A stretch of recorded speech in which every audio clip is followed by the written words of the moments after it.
Good morning India. जीवन को अगर परमात्मा तक पहुंचाना है तो इसके लिए क्या करना चाहिए? जीवन को परमात्मा तक पहुंचाने का एक ही रास्ता है। परमात्मा ने हमें जिस काम के लिए चुना है, सबसे पहले वो काम हम अपने जीवन में चुने। हम अपने आप को जाने कि परमात्मा ने हमें इस पृथ्वी पर भेजा क्यों है। हम अपने एबिलिटी को जाने। मानव परमात्मा की सर्वोत्तम कलाकृति है। कोई भी मानव बेकार नहीं है। सभी मानव में टैलेंट है, पर टैलेंट अलग अलग है। परमात्मा ने हमें अलग अलग उद्देश्य के लिए भेजा है। एक ही क्लास में जब हम 40 बच्चों को डॉक्टर बनाना चाहे तो हम फेलियर हो जाएंगे, क्योंकि परमात्मा ने 40 बच्चे को डॉक्टर नहीं बनाए।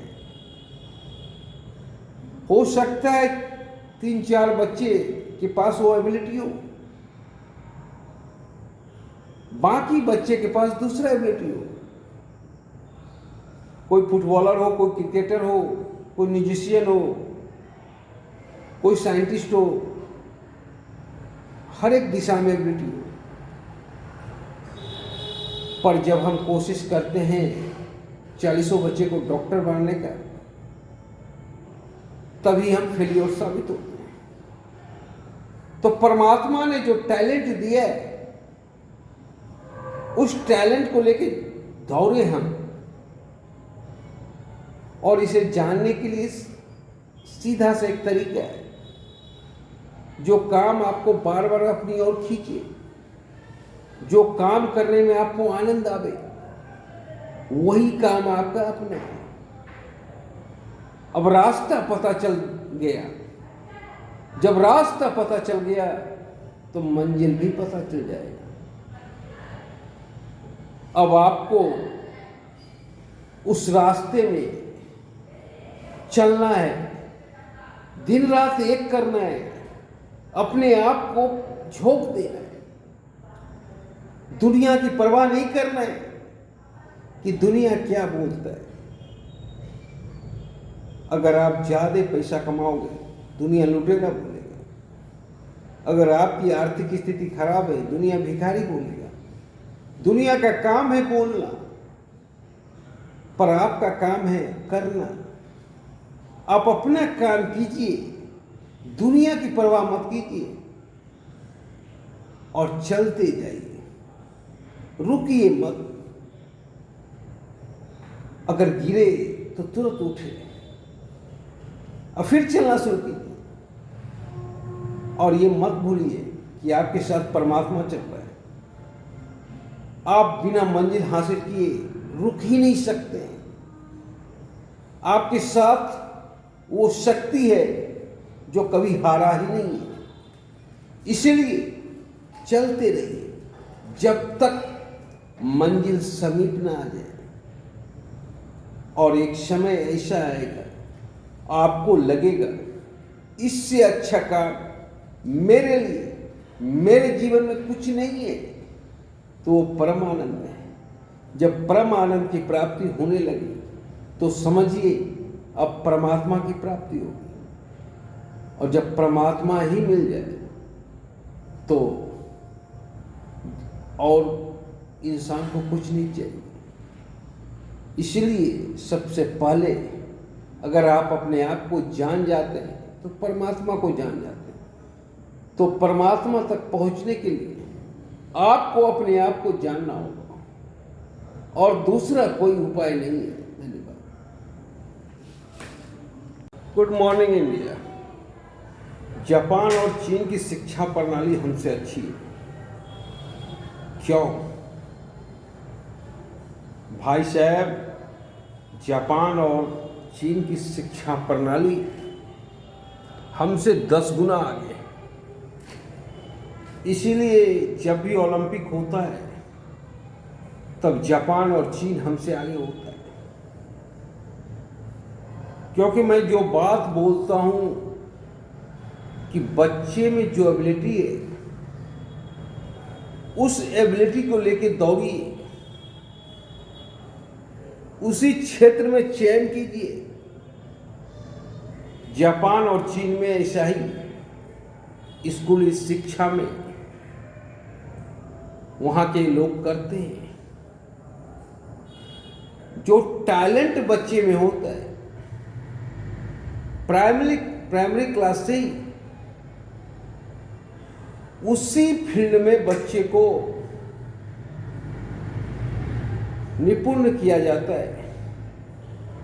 मान लो कोई बच्चा फुटबॉलर है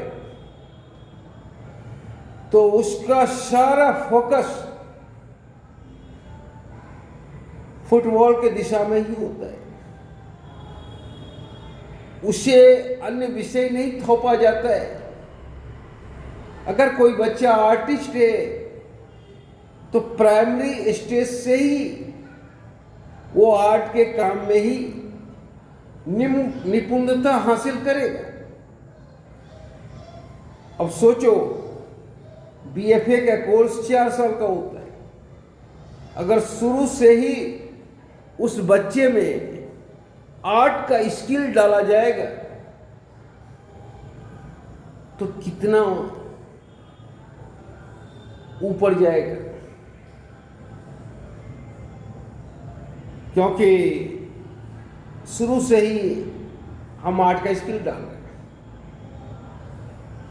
तो जो हमारे यहाँ 4 साल का होता है वो चीज उनके यहाँ 12 साल का होता है और इसीलिए निपुणता हासिल होता है। कोई धावक है,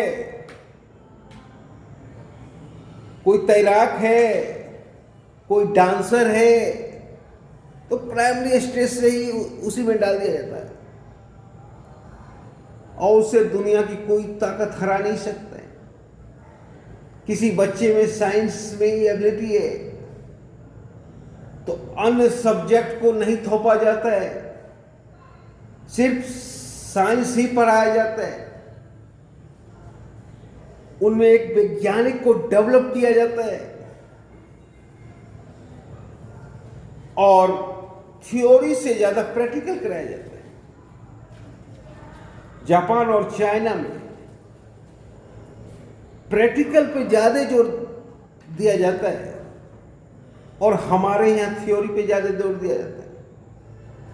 जो हम करके सीखते हैं, करके ज्यादा सीखते हैं, पढ़ के कुछ नहीं सीखते। पढ़ के हो सकता है तो 20% सीखते हैं, लेकिन जो चीज हमने कर लिया उसे 100% सीखते हैं। तो इसीलिए जापान और चाइना हमसे आगे, उनकी शिक्षा पद्धति हमसे बहुत आगे। हम अभी भी न्यू एजुकेशन पद्धति में भी कुछ विशेष खास परिवर्तन नहीं कर सके। पता नहीं क्यों नहीं कर सके, पर जापान और चाइना का मुकाबला हम अभी 10 वर्ष तक नहीं कर सकते। धन्यवाद।